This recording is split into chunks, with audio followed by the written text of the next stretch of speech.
All right, hopefully now we can see me. Hello, Jana. Hello, Ika. Hello, Crystal. Hi, Josh.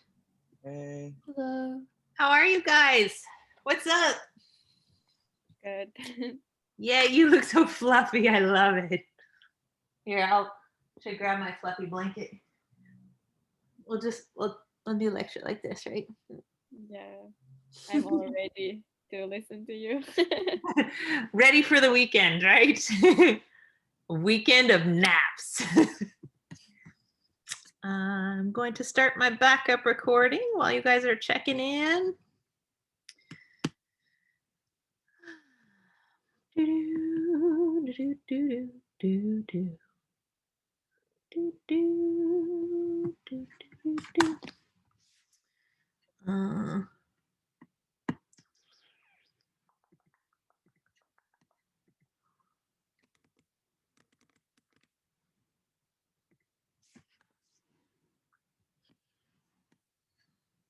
I can't believe we're on week 6 already.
Ooh.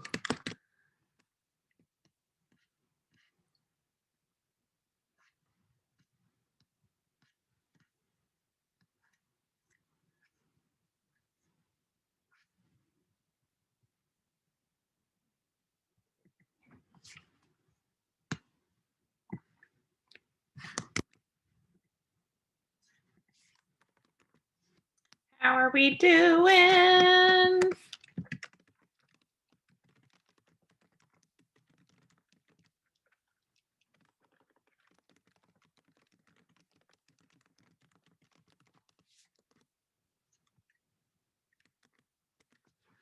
How's everybody doing?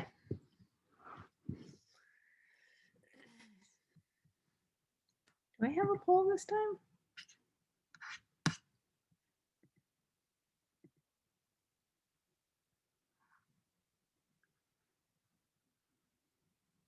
I do.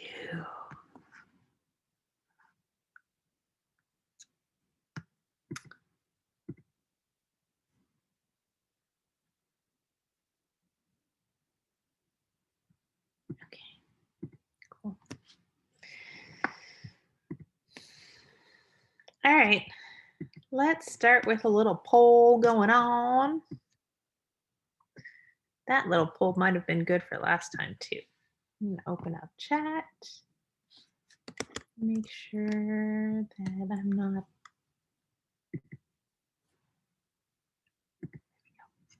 on mute.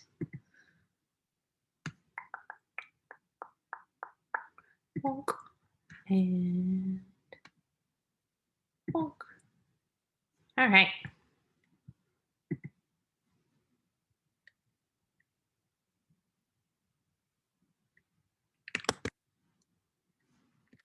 I'm excited, you guys. I just found a new resource.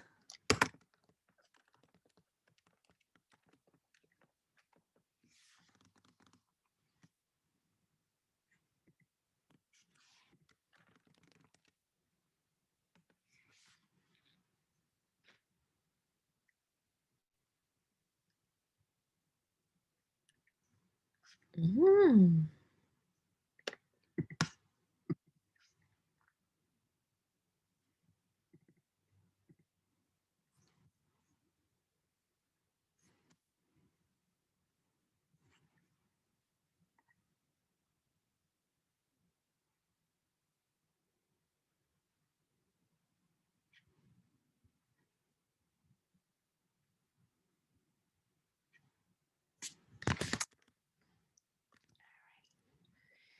Okay. So, welcome back to discussion day. Hooray! Do any of you guys watch John Oliver? Probably not. I'm guessing not. He's this comedian actor who does a show called The Last Week Tonight with John Oliver on HBO, and I think it's hilarious. And it usually talks about whatever's happened in the news for the past week, and then also does a deep dive onto some topic like how vaccines are produced or political justice in America, stuff like that. But I always think of it when we are doing these Zooms now, because since the pandemic, he's been recording the show like in a white room in his house somewhere in New York City because he can't leave to go to the office. And so every time I check in this room, I'm always like, I'm at John Oliver's white room of nothingness, all alone. Cracks me up. Anyhow, that was my side topic for the day. Today we are, hi Josh. You're on mute, but I think you were going to say something. Oh no, yeah, no, I just wanted to, like, I don't know if I'm thinking of someone else. Is John Oliver like the British like talk show host? Is that the one? Because I don't know if that was like someone. Oh, okay, I see. Have you seen it? No, I've heard of him, and I think I've seen like a couple videos, but I didn't know if you were specifically talking about John Oliver because it sounded like what he would do. But yeah, no, I just wanted to clarify. Like the end of last season, he like built this giant 4-story high set of the numbers 2020 and then blew it up. You know, news show. It's pretty great. What is his name? John Oliver. John Oliver. Oh yeah, I've seen this, but I don't watch it every day. But my friend does, and I saw it. I love it. I'm surprised I haven't stuck in. I think I probably will. I think when we get to something, I don't know, I'll try and put one of his deep dives in as like a historical, so we can laugh at the same time, right? So laughter necessary for this week because it was I think this is the first week you guys really, correct me if I'm wrong. The last time I taught this class, let me just explain why I'm sometimes confused. The last time I taught this class was in the summer. And so everybody did 3 weeks at a time. Oh, if you can imagine. It's a lot of reading. Only 2 weeks for summer? Yeah, in the summer semester, because it's only 6 weeks instead of 17. So you guys would do 3 modules each week in the summer. That's intense. It's intense. Yeah. So that's why I'm always like, did you do this week or last week? Because in my mind, I still am thinking of the 6-week version. But that's okay. Because they're all connected. So this week you saw some actual footage of some minstrelsy performances. And I just want to start out with that and making some space in case anybody wants to talk about how that made you feel, if it made you feel anything at all, if it made you feel shock, or because we're going to see some more, it's going to get more intense next week, but I just wanted to open the floor and make room for that, if that makes sense. About reading, was this week reading? Like watching the minstrelsy. So watching White Minstrelsy, I should say. So when, although both can be very uncomfortable to watch. So talking about when people in vaudeville, white people had stolen dances from the African community and then were basically parodying them and putting on blackface and performing. And this went on for a long time. It was like the first big entertainment fad in America. And of course, the white people were allowed to parody the Black people in America, but the Black people were not allowed to parody anybody else because of the way that the social structures worked. Actually, the school that I went to, it's in Michigan. It's called Interlochen Center for the Arts, and they have an Instagram, and they posted like similar to what you're saying. And then like some people got like really sensitive, and they couldn't explain like what it is. And I think that's what you're talking about. And then they like apologized and said, oh, I think it's like a white man um, making himself like a black man dancing, or so. Yeah, I think that's what you say, because they couldn't explain. I think they got that picture from like their old shows, and then they put it on Instagram as like a historical moment or something. And yeah, I think It didn't go over very well, right? Yeah. So it's, I always think it's interesting to talk about blackface and to like just pause and let there be silence in the room, because when we're watching these super old videos, let me pop up a little share screen for a moment. Just because, you know, I like to pop back and forth. Boink. So here on our class page, we're here on 6B. Next week is when we really get deep into minstrelsy. But if you were watching, especially this, not so much the PG Lowry, where's the one I was talking about? It's the next page. Nope, 2 more pages. We're going to talk all about Brenda Dixon Gottschild next. And we're just going to spend some time with that and like break down those ideas. That's most of our day to day. Group dances, yay, fun. Social dances. It's the last page. Here we go. No, it's not even that page. Come on now, Amber. I thought I had pulled it up for you. Here. The clip from the I forgot what the movie was called, or yeah. This one is the one where we first started to see some of the blackface minstrelsy, and this history in here. So if you are scanning through things, I definitely recommend hanging in there for the first half of this video here, but it's going to show you, is that even, could I be cool enough to have it? So I think this is a reenactment, obviously. You'll be around here about a half hour before the show. You mean you can let me watch up close? Jim Crow, you'll practically be right on the stage. Woo! Wheel about, turn about, change that. Wheel about and turn about and you just so. Every time I wheel about, I jump Jim Crow.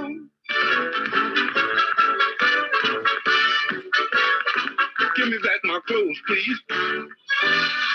So like, this is a film about the original Mr. Rice, who stole Jim Crow's dance. And so this is the story that we know to be true about where Blackface minstrelsy started, which is basically that this vaudeville performer saw a man dancing on the street who was working on the docks and called him back, and then took his clothes and his jants and went onto the vaudeville stage and performed, leaving the black man naked backstage, begging to get his clothes back so that he could get to his job on time, because he was actually a dock worker. And it's interesting that even in this this film, which off the top of my head, I don't know what year this was,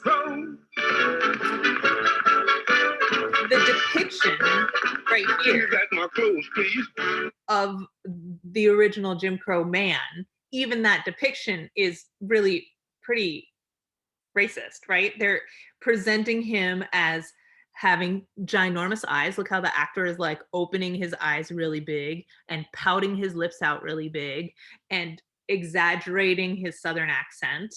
So all of those things are ways in which Black people in America were stereotyped through minstrelsy. And even though this is later, this is probably the early part of the 1900s when this film is made, those echoes of how we racially stereotype Black people are still quite apparent. Even though showing this story, I'm sure the movie thought it was being kind of advanced in demonstrating the unfairness to Jim Crow of stealing his craft, but it's still at the same time racist. And I think that that is part of what Ika was saying about what happened in Michigan, where the college Instagram shared an old performance that they thought like, oh, maybe they thought, oh, we wouldn't do blackface anymore, but this was a party or a show we had in the past. And people were upset about resharing that photo, because even when we're resharing, it's still a giant mess and it's still offensive. And that's part of why I wanted to like pause at the beginning this topic and leave space for that, because here we are in 2021 and we have this thing going on. Well, so I first taught this class in 2020. So we were doing the whiteface minstrelsy section during Black Lives Matter protests all across America, which was really intense. And I was grateful for it, because I felt as a white teacher that this was a great way for me to try and do the uncomfortable work that we need to do as a nation to accept our past, acknowledge it, and do better in the future.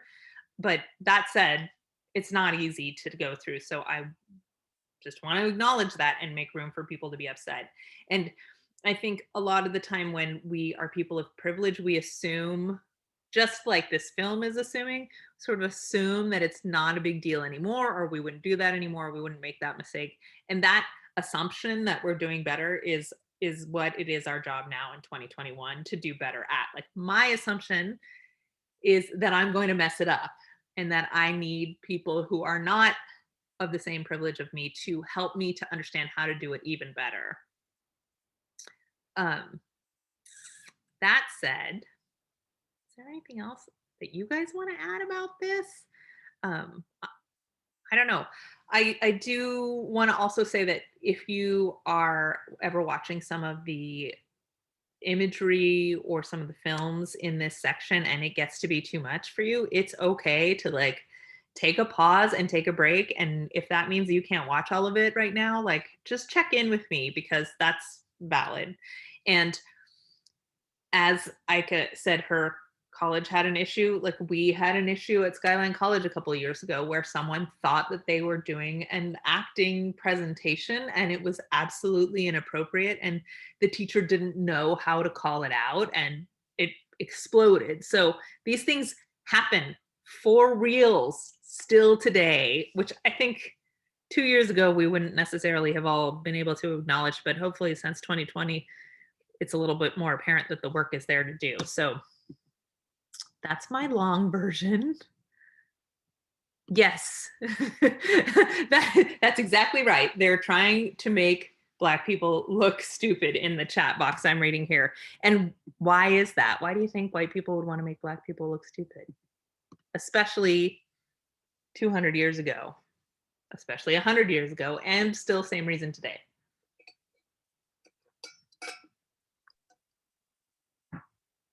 or I don't know, was that like a rhetorical question, or was that like an No, actual? no, please. Why Oh, would one group want to make another group look stupid? oh, kind of connecting it back to like, I guess the Chicago's World Fair, or just like, I've kind of been taught is just like power imbalance. And I think it was mentioned in the article about the World's Fair that like a lot of what they were doing beyond just making fun and making them look stupid, like on top of that, it kind of like dehumanizes them. And so when like bad things happen, and like when like like when bad things happen, it's like, well, like they're not really human. It's like killing okay, that's a horrible example, but like killing an No, animal. Yeah, like it's not as bad as killing an actual human, guys, but it's like, well, they are human, but like they were framed as less than. I don't know if that's just kind of my view. That's why someone would make fun of that's someone else. absolutely correct. And historically speaking, in the times of the end of slavery in America, when the laws first changed, we sort of stopped slavery, right? It still took 2 years for that news to get across to Texas, hence the 1619 holiday of Juneteenth. And even then, those men weren't allowed to vote, neither were women. And when they finally started changing the laws to equalize things, one of the things that they did is to consider a Black man 3/5 of a white man in terms of humanity, humanness. And the original argument was that, oh, these people aren't as quote unquote cultured, they aren't as quote unquote civilized, they aren't as educated, which may or may not have been true depending on the individual. But absolutely, the power structure, in order to maintain its power of the white people getting enough votes to keep their money in power, they wanted to make the Black people's votes 3/5 of a vote worth.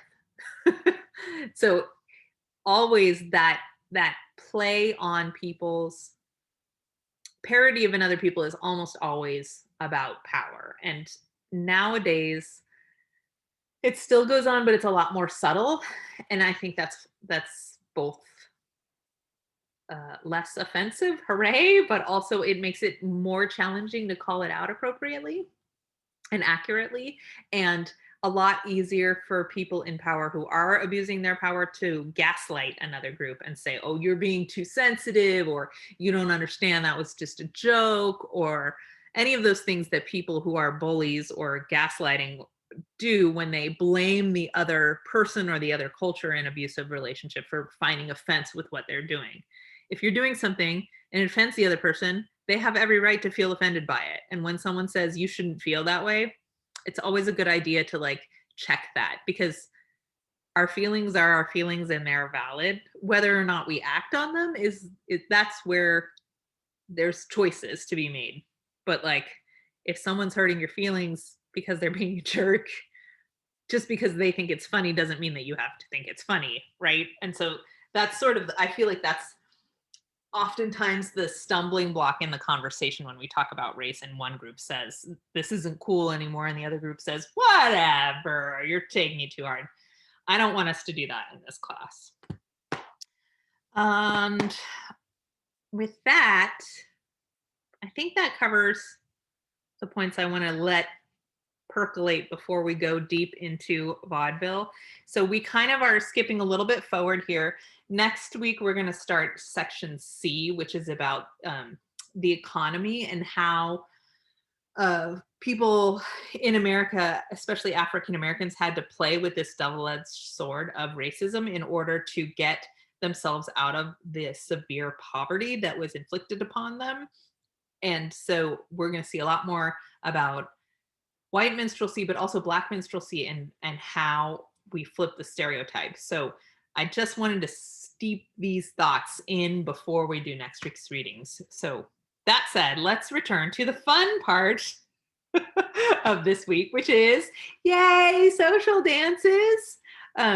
So this is going to focus on, we have some videos here touching on social dances that were happening in the early 20th century, so early 1900s. So especially the Charleston, the beginnings of tap dance, and we'll come back to all of these dances, but also swing and Lindy Hop. And the idea being that I wanted you to see, in connection to the earlier videos that we watched last week about breakdancing, the physical lineage of the social dance steps of things like the Charleston, and also all of the flipping that we saw that is evident in today's b-boying and in breakdancing. And that's sort of the through line that I'm drawing here, rather than going in a chronological order. And should we skip forward? This one's not. Let's skip forward to some crazier moves down here at the end. So you can see here that there are some elements we're going to talk about from the reading, such as the way that these dancers, does anybody here think these dancers are like not sweating? Right? They look like they're moving really fast and working pretty hard, yeah? But their faces are generally pretty serene. Like the level of their eyes and the stillness of their head is kind of cool. But their legs are absolutely vibrant, fast. And while their torsos are kind of doing this one even bounce, their feet are doing a different rhythm, yeah? So we'll come back to those ideas in just a moment, yes? And where's the other videos I saved for you? Come to that next.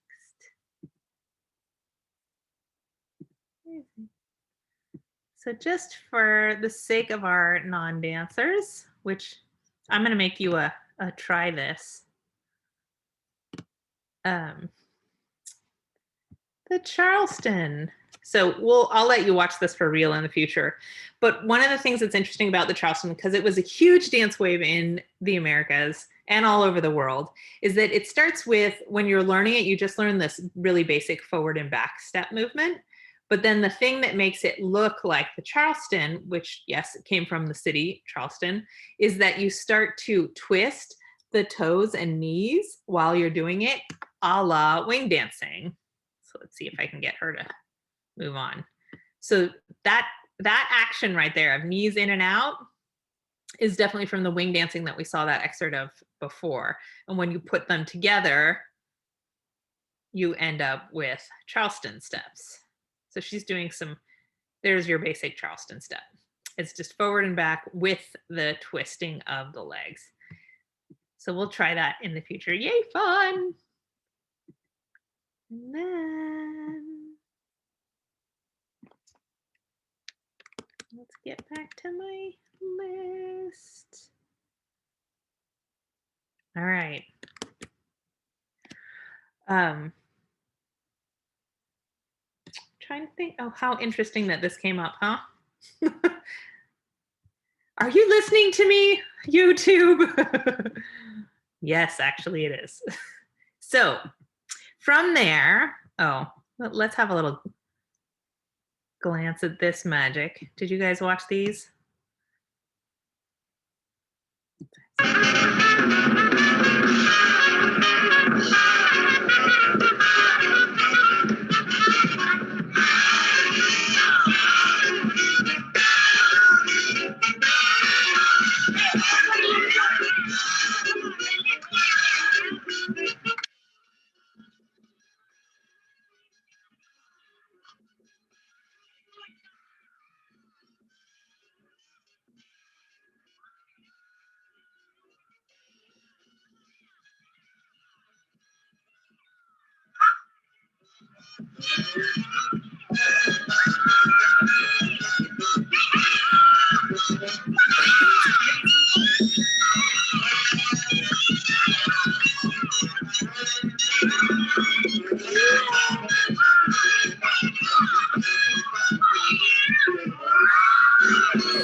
I always love it when you see female dancers lifting male dancers, because it's actually pretty gender bending.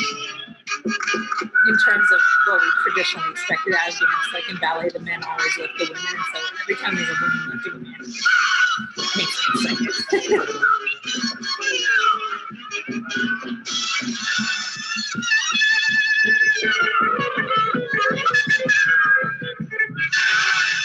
So earlier you saw that this dance started out with people just surrounding a couple at a time dancing in the middle, which would be the shape we see in cypher dancing and breakdancing now, but also in the original like community dances, where your audience was just your community that was dancing with you.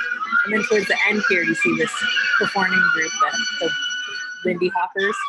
They like went into a formation of straight lines of couples, which plays more to the camera or to a stage. I have a question. Yeah. Is that the speed they actually dance, or is it edited? I think that is actually the speed of that dance. Oh, wow. I know, right? It's crazy. So just to kind of place that, so that film was 1941, and the film is Hell's a Poppin', but the people who are dancing in that scene are actually like a performance troupe that performed outside of the movie, as opposed to separate dancers hired for the sake of the movie. So those are Whitey's Lindy Hoppers. And in 1941, they would have been performing at places like the Savoy in New York City. So 41 is I want to say towards the end of Harlem Renaissance, which started with the Jazz Age, and you have this whole movement of African American. It's considered what is the beginning of the civil rights movement, because basically all of these people who, after the Great Migration, when a bunch of people left the South, like seriously, a huge migration, people moved to the North and also to California, and a large movement of African American people also came to New York City, and there was a great intellectual movement in New York City, and also jazz was transforming in the early 1920s from ragtime and Dixieland into what we think of as jazz, with improvisation and jazz clubs. And also at these jazz clubs, they had, of course, lots of dancing, because that's what you did for entertainment back then. And so this huge explosion of art and culture and philosophy, and a great big movement within the African American community, which now has a bit of backlash. I don't want to get too far off track, but really a great movement encouraging African Americans to both form their own culture and to gain education so that they could be gaining respect as members of society from the white people. And there's been back and forth in those philosophies about whether the African American community really needs to gain respect by insulating itself or by integrating itself. And we'll get back to that later on. So I just want to throw that idea into the mix. But in New York City, we had all of these jazz clubs where not only were there African Americans playing the music and African Americans dancing in the Black clubs, but there were also clubs for the white people. Now, technically, we're not still segregated, but of course they still were, where there would be African American musicians, but white people listening. And then when the younger swing generation wanted to start to learn to dance, they would often the white young swing dancers would come and quote unquote slum it in Harlem. And so that filters back into vaudeville, because the white performers on the vaudeville stage, which we'll get to those, were actually training with the African American and Black dancers in Harlem. So there's this weird secret crossover and mixing that's going on at this time. And we just want to take a moment before we get to Showgirls and Follies and all of that to show you where these dances came from authentically. And then we'll also look at where these dances turned up on white stages. And that's really how we end up with the idea of jazz dance on a white female body, which is often like, if you see jazz dance written down, then anyway, we'll get to that. Section D. So, do you guys have any questions about, and that's what this section here is talking about. Vernon and Irene Castle were a young couple in New York, and in they came to New York, but they were also very prevalent in London, and the salon scene at the time involved people who would be ridiculously like Gadsby rich, and they would invite really famous performers to perform at their parties, because remember, there's just barely records to listen to and just barely radio to listen to at this time. So there was a lot more live music and live performance in everyday life, which would be great if we brought that back personally, I think. So these videos right here talk about how Vernon and Irene Castle, who were considered very classy upper class people, went out and learned dances that were popular with Black America, well, that some of them originated in Black America, but also that were popular in less than upper class communities. And they sort of mixed them together with the white ideology of posture and showed them at these really fancy salons or parties and popularized them for the rest of high society, which then, of course, funded all of these nightclubs where the African American people were performing as musicians, and those upper class people were also buying the tickets for things like vaudeville shows. Not early vaudeville, but later vaudeville. So that's my summary of this page. And now with that, I would like to bring you to some ballet. Okay, so this is an excerpt from George Balanchine's Apollo. Can I full screen it? And I'm showing you this because the article that we only read the first half of talks about George Balanchine in terms of Balanchine is originally from Eastern Europe, came to America, essentially built American ballet theater. But he also, as well as being a ballet master and choreography, he also did a lot of jazz. And so we'll look at some of his jazz work later on, but this tiny moment in one of his most famous ballets is being shown just to give you an idea visually of how, as Brenda Dixon Gottschild points out in the latter half of her article that you didn't read, how there are African elements that are spreading from African dance into concert dance of all kinds, including concert dance by white people. So we're going to next break down that article, which is kind of heavy reading. And I wanted to talk about some things that are jazzy in this for a hot second before we go on. So in regular ballet, we don't have so much abstraction. We don't have these tilted out hips. It's very not balletic. This off-centeredness was new to ballet. And so we don't spend time on the second half of the article, but we do spend time talking about Mr. Snake Hips Tucker. So the article by Dixon Gottschild is basically describing what she calls Africanist elements of dance from...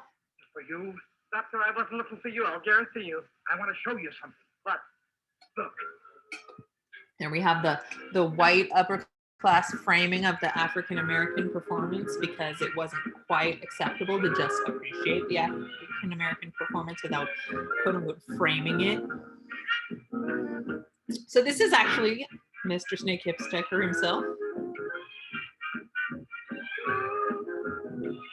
I'm not sure if this is the exact video that she's referring to in the article.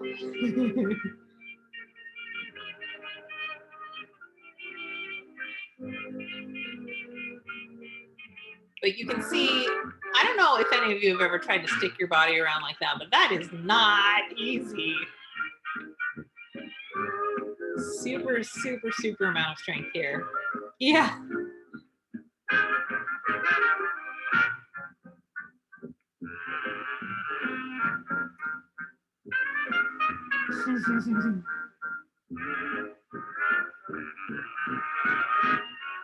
So last week we talked a little bit about the aesthetic of cool, and that is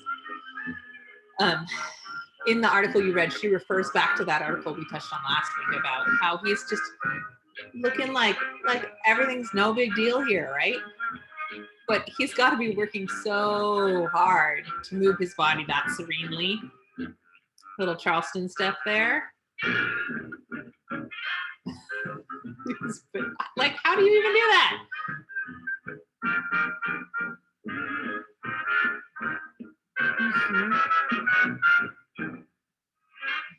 Oh man.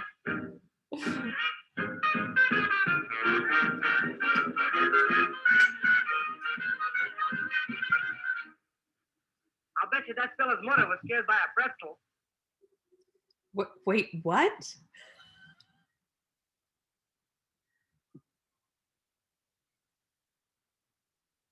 I don't know what that last line was. Did you guys hear it? I'm looking for a fun freeze frame.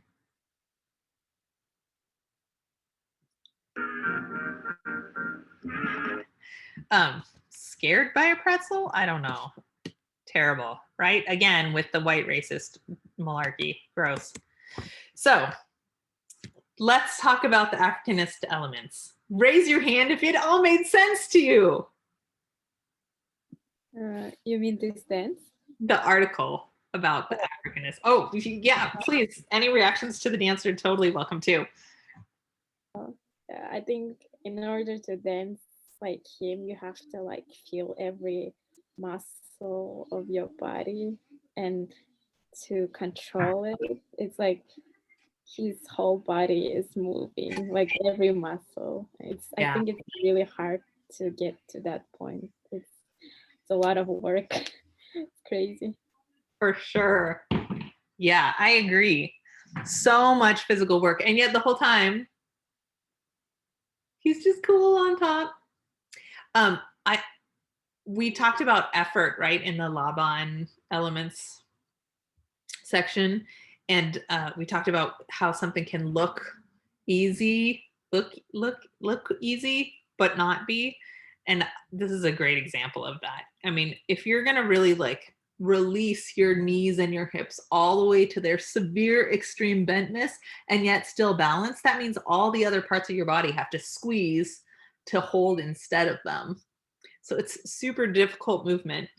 And yet, when we think stereotypically about what we mean when we say something like technique, would you say that this man, I'm like, would we in parlance normally today say that this man had been technically trained or that he had studied dance technique? I think so, right? It's puzzling, right? I'm reading this really great article about this actually right now. Stereotypically, we would not say that this man had been quote unquote technically trained, but that is because of a white bias towards classical ballet training that we're now trying to get beyond and do better than. Obviously, this man has been dancing for more than 10 years, right? Like his skill level has definitely been developed for probably 20 years of him dancing every day. But in the parlance of white dance training, in Western Eurocentric dance training, we used to say he hasn't been technically trained because technically trained was like code for ballet for the most part, or maybe ballet, maybe jazz and modern, maybe. Oh yeah, but I think he definitely has technique because it doesn't come like in one night. You have to practice it all the time. Mm-hmm. And that's, I think, what we call technique. Yeah. Like all elements that we practice and do well. So I'm going to save this poll. because we're kind of taking a different glance at this. So let's get to Brenda Dixon Gottschild.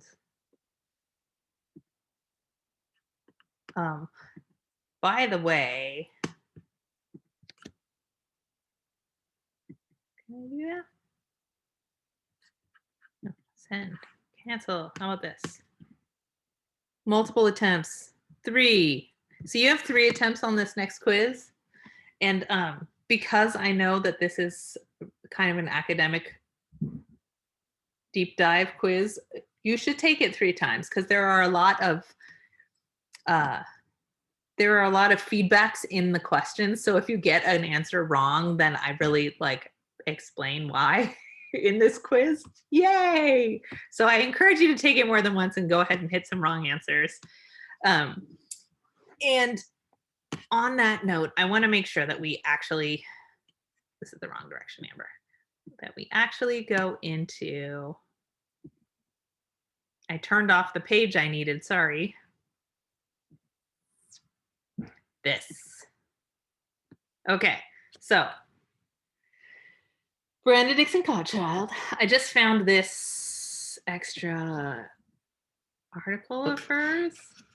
So I'm going to watch that and see if that's a cool thing to share in the future. But she is an academic who writes about the Africanist presence in dance. And so she's kind of invented these terms that we're calling the Africanist elements. And they are ways in which we can identify echoes from African dances in current day art. Yeah. So, number 1, embracing the conflict. Yes. Number 2, polycentrism, polyrhythm. They don't have to be in order.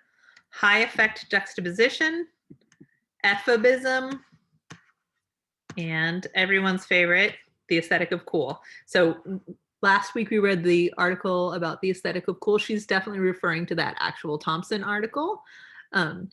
It's all embracing, it's the attitude of coolness that's composure and vitality at the same time, as opposed to the white Eurocentric version of cool, which is just like stoic and hard and organizes everything that's wild or crazy into restraint. So we were using a contrasting image of Ballet Blanc, for example, where it, like, those ballerinas in their white outfits, they do have a cool aesthetic usually, right? Like your face is very serene, or maybe it's smiling. You know, they're working so hard to balance on like one little toe, but it's cool, but it's also super controlled, right? Like all of them need to look exactly the same. Their arms need to be in exactly the same position, in exactly the same angle, in exactly the same formation in ballet. And that is playing to the Western Eurocentric aesthetic of liking things to be organized, logical, clean, reserved. That is a different kind of cool than the Africanist aesthetic of cool, which can be wild, crazy, sexually charged, viral, vibrant, and cool at the same time. So it's embracing the chaos. So that'll bring us back. I always feel like the aesthetic of the cool kind of rounds all of these back up together. So let's talk about, let's just go in order. Embracing the conflict. So as we were just saying,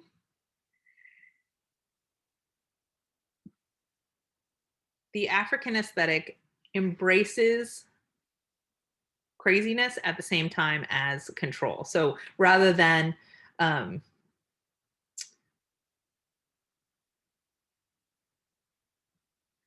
everybody in the room sitting perfectly still and listening to, here's kind of a good analogy. If you imagine a Puritan church where everybody is sitting in the pews being perfectly silent and listening to the preacher preach, that is different than in Baptist church where the preacher's preaching and the people in the pews are shouting back affirmations or heckling them, or I mean, they probably wouldn't be actually heckling, they'd probably be supportively heckling. But contrary being okay, and that you can well, she's using the example of that Tucker dance, that he had at the same time a disengaged, like, I don't care about you, and also menacing, like, I'm coming to get you attitude. I don't know. What do you guys think about embracing the conflict? Does that one make sense with all those examples we just gave? I'm just kind of confused as to what like distinguishes it from the principal aesthetic of cool, because it seems very, very similar. Mm-hmm. So I was just kind of wondering, how do you discern between the two principles? Because like all the other ones seem to be pretty distinct from each other, except like, or at least for me, when This like one's overlapping. Oh, right? I see. Yeah, I was just wondering, like, is there like how would I discern like an embracing conflict type of principle versus like an aesthetic of cool kind of principle? Good question. I think that's what she's saying right here. Embracing the conflict is embedded in the aesthetic of cool. Yeah, so it's definitely part of it. I think it's talking about, when we talk about the aesthetic of cool, we're talking about that layer of serenity or control that is put over the top. That's the aesthetic of cool. And embracing the conflict is the part where two different things are happening at the same time. Oh, so it's like, wait, so I don't know if I'm getting this, but like, so aesthetic of cool is about like doing like something like chaotic, sexual and stuff like that, but having that calm expression, but like embracing the conflict is about like the act of doing it, or Embracing the conflict is that the crazy part is going on. So here's maybe another counter. I don't know if this is a good example. When you think about Swan Lake, right? There we have like a ballet. It's definitely got ballet blanc in it, right? A bunch of identically moving, like in sync corps de ballet parts to it. But there's also the idea of the white swan and the black swan. Yes, even if you haven't seen it, you probably know this from pop culture, right? There's a white swan and a black swan. Black swan is the bad girl, and she, you know, takes the prince away from. I'm so oversimplifying this. I apologize. But in that version, there is opposition, right? There's two opposites, the black versus the white, right? And yet they're very controlled. They're very much like mirror images of each other in a certain way. Whereas embracing the conflict, you wouldn't have like the white version and the black version, or the red version and the blue version. You would have one totally extravagant thing over here and one totally extravagant thing over there. And that, so that even the chaos of opposition in white Eurocentric aesthetics is organized. Whereas embracing the conflict doesn't need to be organized. It can be cacophony. It can be multiple voices at once, as opposed to like, I'm obviously showing this one's good and this one's bad. Does that sort of make sense? Does that help a little bit clarify what the conflict part is? I think so. Yeah. Oh, and then the aesthetic of cool is like you do that, but have like the calm expression on top of like the act. Yes, ding, ding, ding. That's totally it. Yeah. Okay. Yeah. See, this is why it helps to talk it out together. Okay, so embracing the conflict, we got it. Polycentrism and polyrhythm. So these are related because of the poly part. But we want to just clarify the two things. Polycentrism is when you're using different centers of movement or rhythm. So for example, if I were moving my head and then I was also moving my hand, right? This is two centers of movement, yeah? And we don't really see that in Western Eurocentric dancing, except where it came from Africa, because of polyrhythm, which is in the dancing and the drumming that came from Africa. You have different drummers playing different rhythms at the same time. So if you think about, oh, I should totally have like a musical example right here. That's my homework. If you think about one person just clapping 4 and another person, I'm not a drummer, doing a different rhythm at the same time. It would be great if I were a drummer right now. Yes, everybody. And having those two things happen together at the same time is something that comes from African music, and it also happens in Africanist dance. And the idea being that you might see that happen in a dance where one part of the body is doing one rhythm and one part of the body is doing another rhythm is polyrhythm or polycentrism in dance. And that is one of the things that Dixon Gottschild is saying it comes from Africa. Does that one make sense?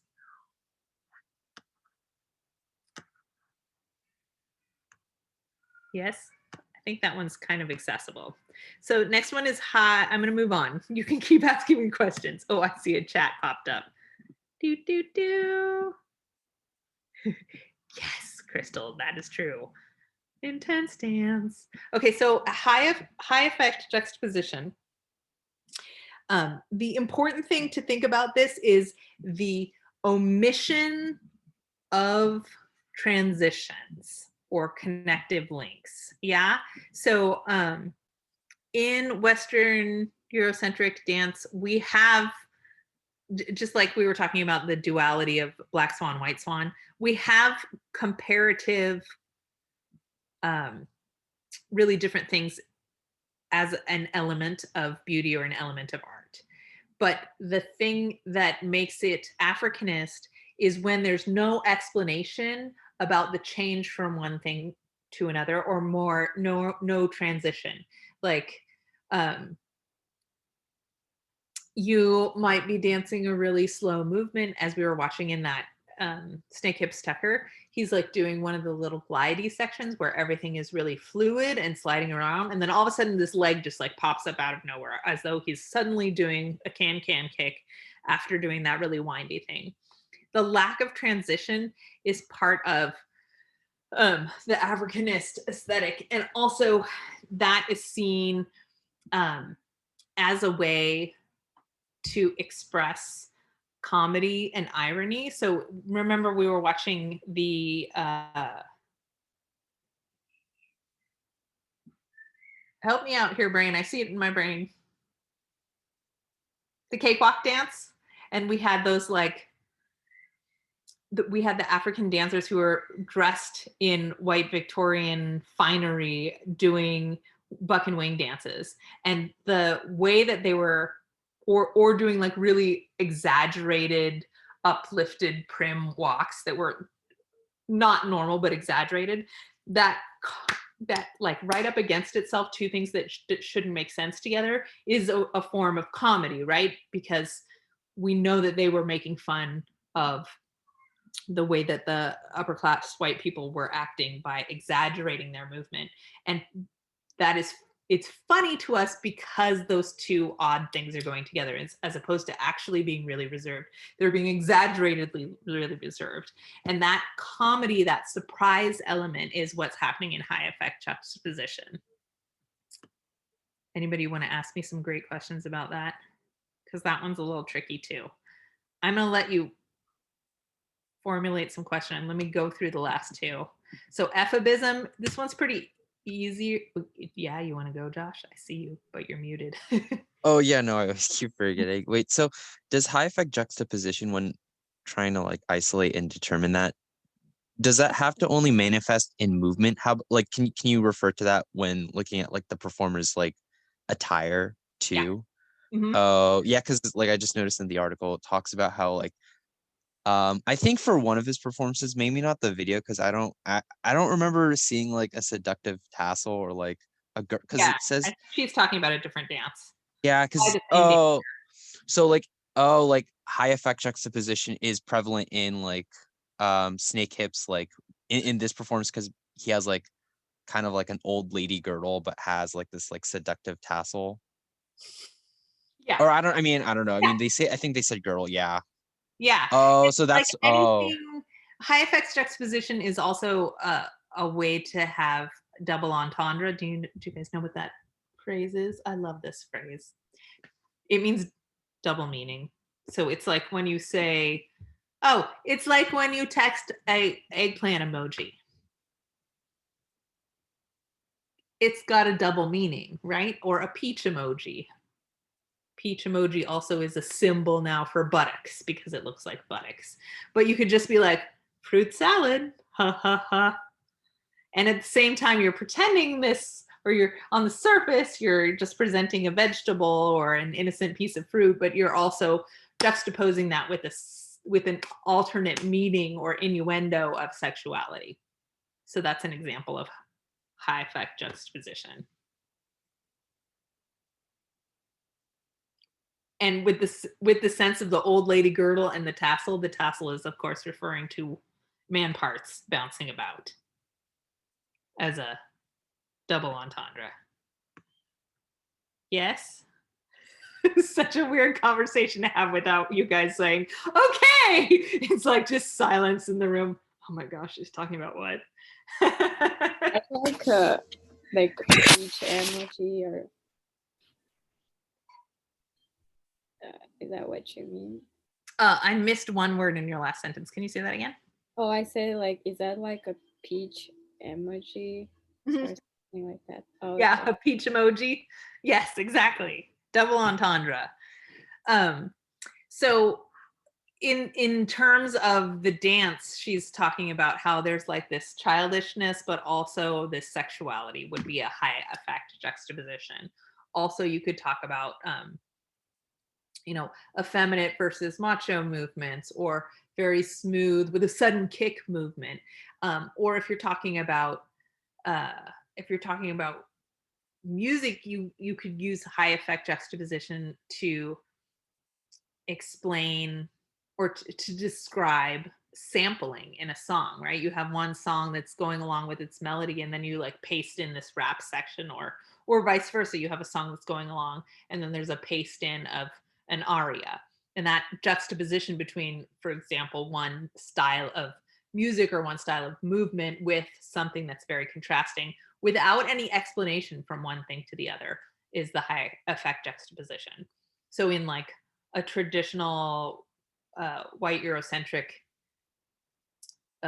play or ballet, you might see two very different characters, but there'll be an explanation for it. Like, this is the bad guy, dun dun dun, and then the bad guy dance happens, and then it'll say, but here comes the good guy, dun dun dun, and then it'll be the good guy dance. Yeah. So the lack of framing and the just smashing it together and letting it be uncomfortable or funny is what makes it high effect in the high effect juxtaposition. Okay, episome. This one is pretty easy to understand. It just means super high energy youthfulness. Yeah, so old people dancing with high energy, speed, sharpness, force, affect, that virility, like out and out ferocious effort is pretty much what episome is. And it's also, so it doesn't have to be hard, but it's definitely like, when you look at that person, you just think, damn, they're in shape. They can really move. Yeah. And then we close with her talking about the aesthetic of school. Oh, good. She did use the Apollo. So down here, when she's talking about Apollo, that's the clip that we just saw. Not on Ballet Russe, but that's the same choreography. So, any questions about that? We'll keep talking about those Africanist elements, but my hope is that now that you've read that article and it'll sink in some more, we'll start to be able to use that when we're describing dances and things that we watch in the future. So, closing questions? I feel like we really focused on Africanist dance and talking about social dances this time. So I'm going to posit the poll that we took again later on and get back to it then, because I think we'll get to it later. Do you guys have any other questions or requests? Or what are we doing next? What are we doing next? I think we finally get to economy. Yes. So next week, we're going to talk about Reconstruction Era, which is what happened after the American Civil War ended, and we had this great forward movement where we, as a nation, tried for fixing the sins of slavery, and things got way better before they got way worse. Well, not way worse, but worse again. And we'll talk about the beginnings of tap and minstrelsy and how we went from that sideshow and early vaudeville format where shows were pretty small and traveling in little caravans, and they started to get on stages. And one of the upsides of vaudeville really getting into permanent stages or onto permanent stages more frequently is that it meant that performers were performing, for example, in New York City to really diverse audiences. And so that fact started to filter out some, but not all, but it slowly started to make the entertainment less racist, because a lot of those vaudeville jokes would be like, not just about Black people, but like they were just racist jokes all throughout it. So if you were performing to a crowd full of Italians and Irish people in New York City, whereas in Kansas you weren't performing to that crowd, you started to have to change your jokes because that wouldn't go over very well if you're making fun of your audience. And of course it took longer for that to change for the jokes about African people because they weren't in the audience because of segregation still going on. But it did start to happen there. And also vaudeville shows started to clean up the act in general, which is how we start to split off some of the sexual stuff. In terms of when circuses went around, they often had peep shows and sex workers traveling with them. So that'll be, again, like in the next category. But first we're going to talk about C, economy, and we're going to talk about how tapping and these performances were ways for people to break out of extreme poverty during Reconstruction and afterwards and before the Jazz Age. So we'll look at some tap dance. We have some tap videos. I'm trying to think. Sometime in we're going to have a little try it yourself, probably next week or the week after. I'll invent one for you that will have some tap steps and some basic social dance steps. So we'll probably do like a Charleston. Sound good? Yay. All right. Well, thank you for joining this discussion. Feel free to send any more questions about how to differentiate between those elements, and we'll keep talking about them over the next couple of weeks. And that's all for today, unless you guys have questions for me. Thank you. Thank you. Good to see you.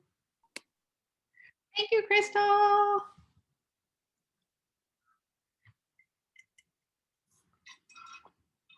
Thank you, Vintana.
Oh, hi. Hello. Done. I just haven't logged out yet. I should stop my recordings. Can I answer you any questions since you're here? Oh, I just wanted to watch the lecture so I can get started on the quiz. Great. Let me let you do that. I'm sorry. I forgot. No, it's okay. Just like pulling together my resources and forgot to hit stop. No, it's fine. Where can I find the lecture? It'll probably load up for you in about 10 minutes. Okay, thank you. Okay, sorry about that. No worries. Bye. Have a great day. You too.